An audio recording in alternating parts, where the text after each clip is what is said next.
looking at pretty much what you would be presented with when you open the box.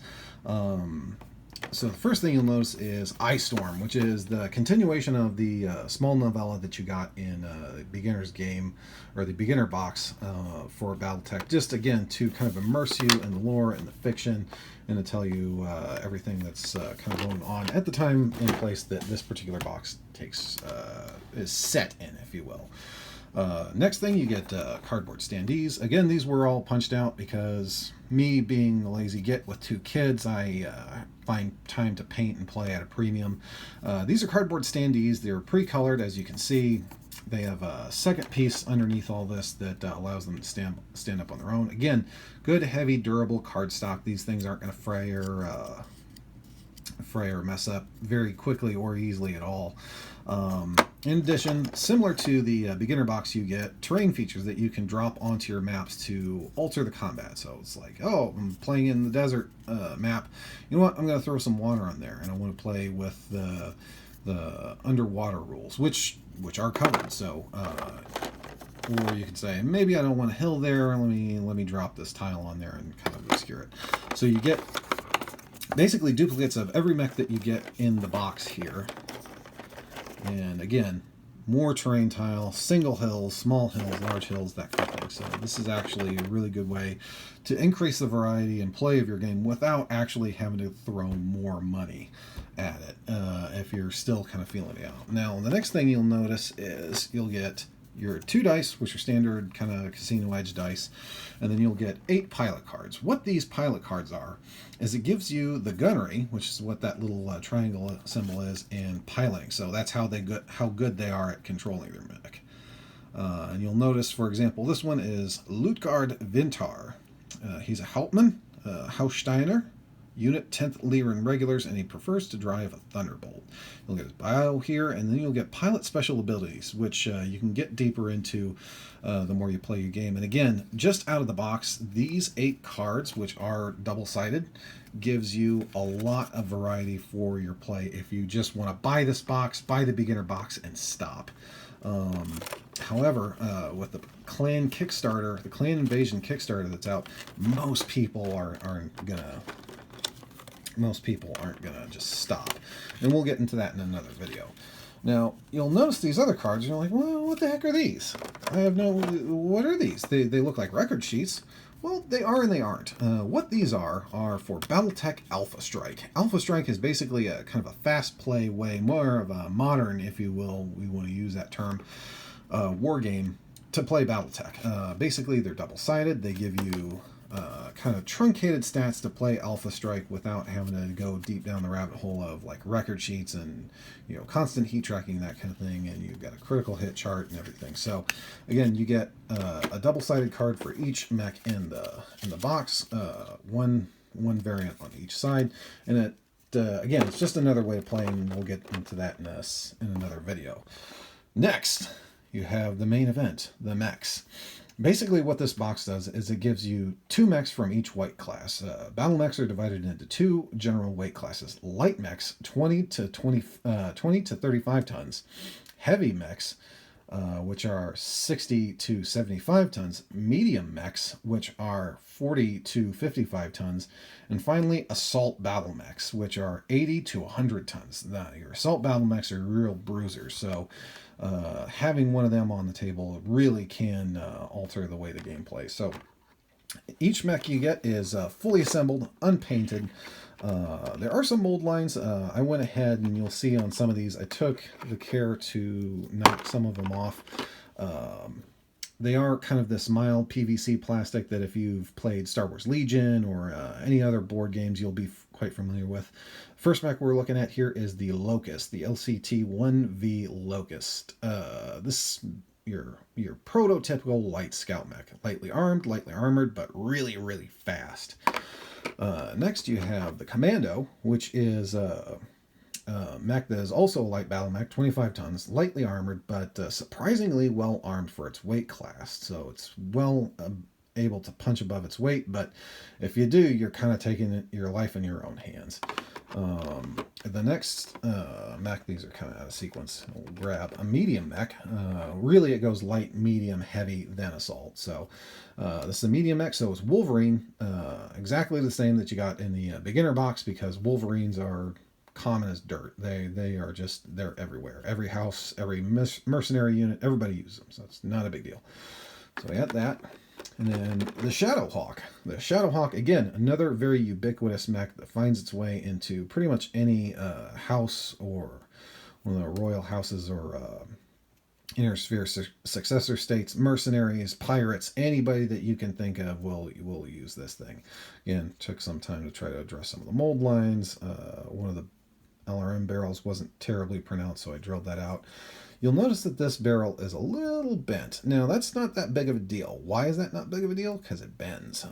The easiest trick is to, if you have any bent parts on these, heat up some water, some really, really boiling hot water, dunk the mech in, pull it out, adjust the barrel to adjust the part to where you want it to be, and then either zap it with some cold water, or just hold it in place till it cools, and it will retain that shape. So that's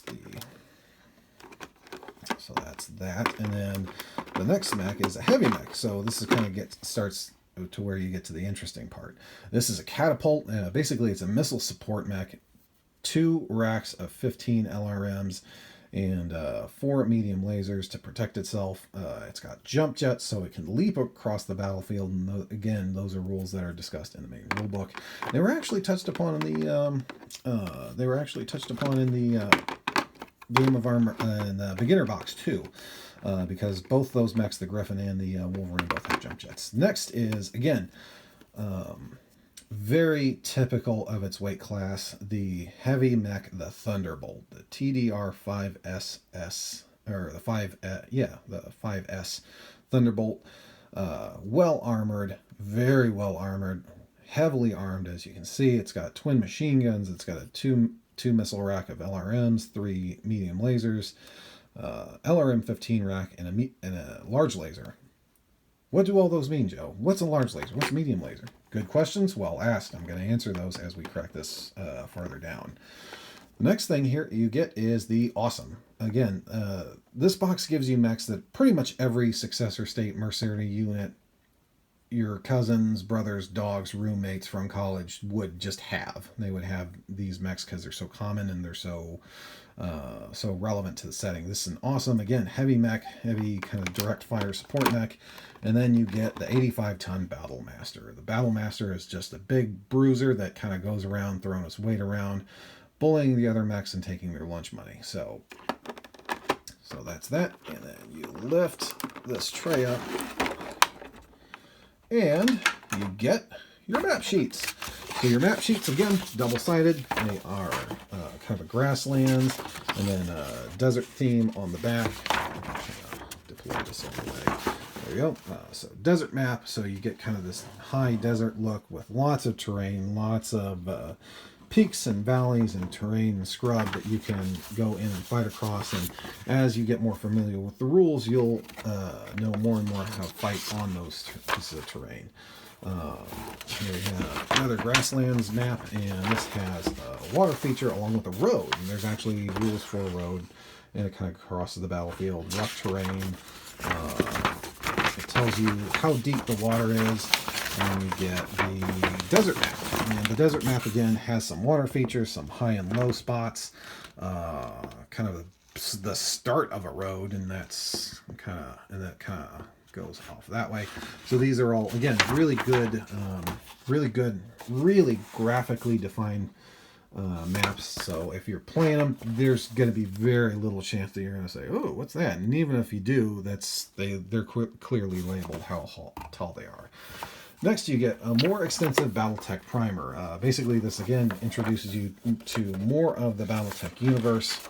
It tells you about Battletech eras, which are almost like historical periods in like a historical war game. You get the Inner Sphere, as it's called, the kind of our arm of the galaxy in which the Battletech games played.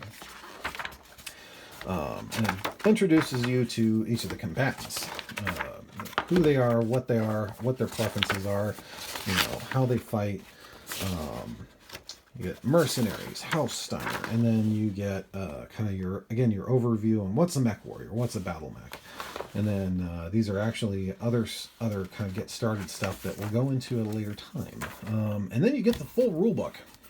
Now I say full rulebook because Battletech is definitely a game that is a product of its design era back in the 80s. You have the basic rules, then you have advanced rules, then you have optional rules, and then you have basically this giant toolkit to really put your stamp on the game, and you can play the game however you want. So what this is it goes into, I believe it's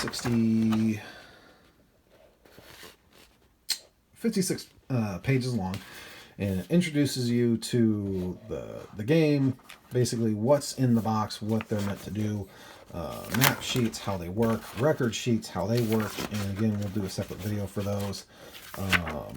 How movement works, torso twisting, because mechs have upper torsos like you or I, because they're kind of these humanoid mechs.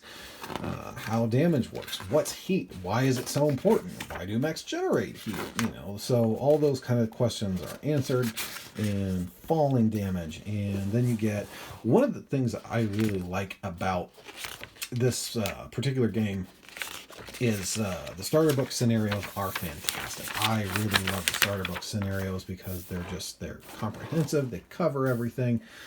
So you get kind of your first scenario, which pits two identical lances of combatants together. So basically it's just determined by who's better at doing what, and RNGesus, if you will. Trial by fire, so you get one big mech against several defenders. And then you get kind of how to vary that, and then divide and conquer, which is a really big game which pits 6 mechs against 4 in kind of a duel to the death, terrain variations and construction. So this is one of those games where if you really wanted to put your stamp on it, you really can, because you can build your own battle mech. So it gives you, okay, how do you make a mech? What's it look like? How many structure points does it have? How big is it going to be? What weapons is it going to have? What's its engine rating? So these are all things that are covered. And then finally, it gives you kind of a table of weapons and equipment, how heavy they are, how much critical space they take up, the damage they do, the range brackets, that kind of thing, and then how to fill out the record sheet for it. And that is it. And then kind of a weapons and equipment, kind of an in-universe view of what those look like. Finally, you get, this is one of my, I think, things that are underrated in a game such as this, reference cards. These are good, thick, kind of almost like a foam core type heavy card thing that tells you pretty much everything you need to know, how, your basic movement modifiers, sequence play, terrain, piloting, everything that you need to know. Now, looks like a big, scary thing. You're like, ugh, this is big, scary. This game is big and scary. It's not really, once you get the hang of it. And then finally, you get record sheets. So you get a record sheet for 2 variants for each mech and a blank record sheet. So if you're into your DIY construction stuff, you want to make your own unit. A lot of games make it really obtuse that it's like, oh, if I make this unit, then is it legal? Is it not legal? Battletech gives you those tools to make a legal variant that you can take to games. So you can, fill it out, and it tells you everything you need to know. And then, your pre-filled record sheet. So you'll have relevant stuff like warrior data, mech data, weapons, range, heat, your heat tracker, your movement points, that kind of thing. So you'll get, again, two copies for each mech, each one representing a different variant, to kind of help you get started. Because again, this is not a what you see is what you get game. You can use the same models as variant models as long as you make it clear to your opponent, which version you're facing. So there's that. This box, I believe, at Catalyst web store retails for $59.99. However, if you go to Aries Games and Miniatures, I believe that's a website.com. Tell your boy Derek King, Joe Wright sent you your doctor, the good Dr. Bonsai sent you, and